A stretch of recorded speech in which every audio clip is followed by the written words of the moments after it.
want to perform in the way that you do, or did you ever have aspirations when you were a kid to play for Celtic and fill Well, my father had aspirations for me to play for Celtic, and I was always a real tube, you know. And eventually I got a game at left back for my school. I got one game, and they didn't even have a strip then. You had to wear a white shirt. And it was called prep. You know, you went in the middle of the term and you were prep, and then when the next term started, it was a real class. Well, with the intake of first years was Jim Craig. So I was never even nodded to again, and nobody ever looked in my direction, and I was quite delighted. I wasn't very good. And then I played outside right quite a lot for my boys' club, the St Dominic's Boys Guild, and it was a good laugh, although I was rotten, but I kind of enjoyed myself. I was never going to be a sportsman of any kind. I was quite a good cyclist, but I was never going to be a football player. I think when my father saw me shaving my legs, he thought I was gay, you know, when I was racing my bike and everything. So it kind of panned out pretty damn good. You know, you know by the time you're 12 if you're going to be a football player or not.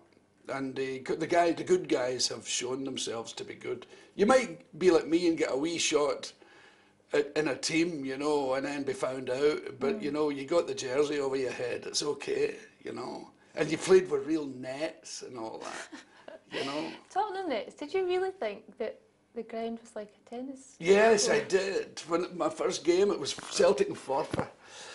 My father took me, and I'd never seen the nets. I didn't know what they were really talking about, you know. And oh, it's in the net, and the net this and the net that, and I thought there was a net across the middle, like tennis. I wasn't a proper fan until I was about 12 or 13, you know, when I could go with friends at school and I had enough, you know, like pocket money to go to a game, and you could just wander up in those days to a game, and it was lovely, you know.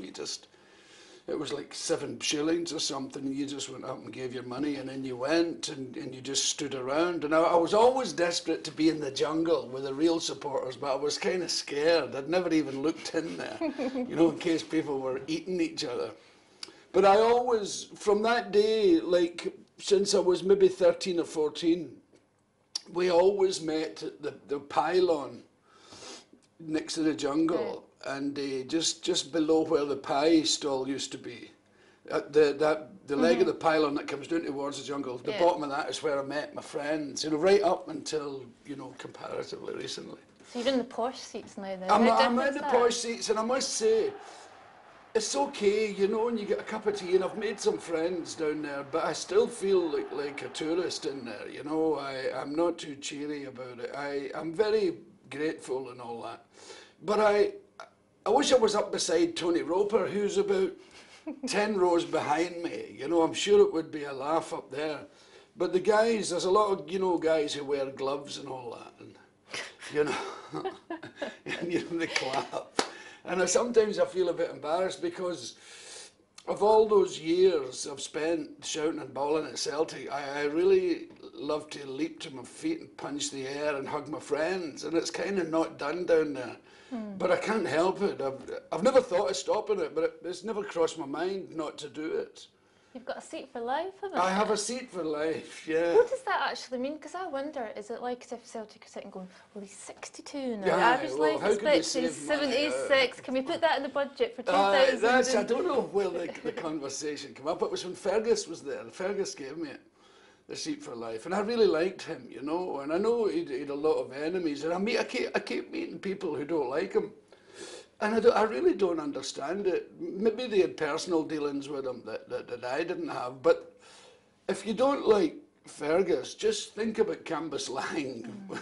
You know, just let your mind dally in the direction of Cambuslang and the biscuit tin days. He just ended that, and every time you look at that stadium, no Fergus, no stadium. You support Celtic. Most Celtic supporters support Celtic because their dad did. And Rangers supporters are exactly the same. People don't wake up in the morning and say, I am a Protestant, therefore I'll support Rangers. It's just a load of bollocks. You know, you say, your dad supports them and he knows everything, so that's what you should be doing. You know what I mean? That's why people end up Stenhousemuir supporters You know, and I've got a lot of pals in Fife, who's East Fife and Dunfermline supporters, and they've had so few top of the league, so few Scottish Cups and prizes of any kind, but they're still dedicated and argue and shout and ball. It's not about winning cups, it's just about standing up with your team, you know, and I think I appreciate it more in our Broth supporters and, you know, than I do in Celtic and Rangers supporters. But even still, there was Lisbon, Billy, which was Oh, there was big Lisbon, and it'll live. I saw it in the Gorbals. I was in a play with Matt McGinn in the Close Theatre, and they had a telly downstairs in where they make the scenery and all that. And there was one in the Seaforth pub at the corner, you know, and it depended on who was where, and you could dash out and see as the game went on, and it was just the bit. But I'll always remember the town was empty. Not a person. It was like a ghost town.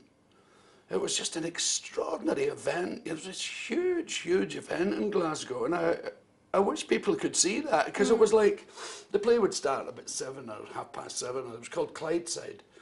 And when we were running down to the Seaforth at half time, we were the only people in the street, and that's the middle of the Gorbals, you know, and then it was built up a great deal more than it is now. It was just, and people kept remarking on it then about just how empty the streets were, sort of, you know, stuff blowing along and no people, but there didn't seem to be any buses, but maybe that's a figment of my imagination. Yeah. But because I just remember the emptiness, you know. It was a superb night. And then the celebrations. And the celebrations, the whole place just exploded.